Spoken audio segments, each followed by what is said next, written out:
Please मुझे बताओ ना, मामी जो बोली थी उस बात का क्या मतलब है कि एक घर की दो लड़कियां एक साथ इस घर में बहू बन के नहीं रह सकती, आपको बहू का पद छोड़ना पड़ेगा, इस बातों का क्या मतलब है?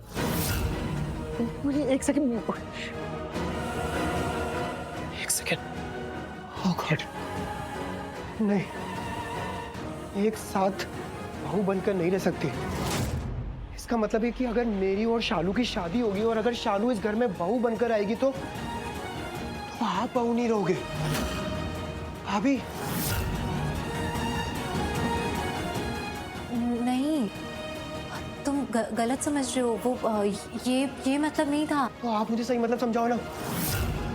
भाभी मुझे बताओ ना, जो मामी बोली थी उस बात का क्या मतलब है, मुझे प्लीज बताओ मुझे। आयुष, वो मतलब ये कि एक घर की दो लड़कियां बहू बन के इस घर में नहीं आ सकती। इसका ये मतलब था कि मुझे बहू का पद छोड़ना पड़ेगा, क्योंकि बड़ी बहन, मैं शालू की बड़ी बहन हूं ना, तो मुझे बहू का पद छोड़ना पड़ेगा, क्योंकि मैं सिर्फ बहू बन के नहीं रह सकती।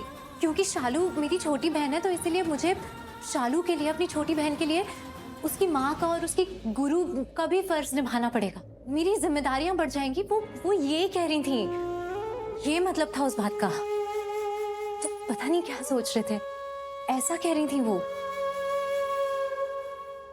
भाभी मैं बहुत अच्छे से जानता हूँ कि आप झूठ नहीं बोलते हो, आप हमेशा सच बोलते हो, आई नो। पर मन मान नहीं रहे भाभी, ऐसा लग रहा है कि बात कुछ और है, आप कुछ छुपा रहे हो। आपके शब्द यही हैं पर इनका मतलब कुछ और है भाभी। ये वो शब्द नहीं है जो मैंने सुने थे या फिर मैंने समझा था। मुझे ये समझ आया कि मामी बोल रही है कि एक ही घर की दो लड़कियां एक साथ इस घर में बहू बन के नहीं रह सकती, सिर्फ एक ही लड़की बहू बनकर रहेगी। और शालू से मेरी शादी हो रही है, एक ही लड़की बहू बन के रहेगी। ये बोला था उन्होंने भाभी, ये बोला था उन्होंने, मैंने सुना, ये बोला था ना। आप मुझे सच से बताओ भाभी, हाँ, भाभी बताओ। आयुष, हाँ, ये बोला था उन्होंने। बोला था ना, लेकिन इस तरीके से नहीं बोला था जैसे तुम सोच रहे हो। वो उन्होंने ऐसी मजाक में बोल दिया था। वो सच में वो एक्चुअली ये कह रही थी कि एक को तो झेल नहीं पा रहे हैं और अब दूसरी को कैसे झेलेंगे, ये बोल रही थी वो। मजाक में बोल रही थी वो।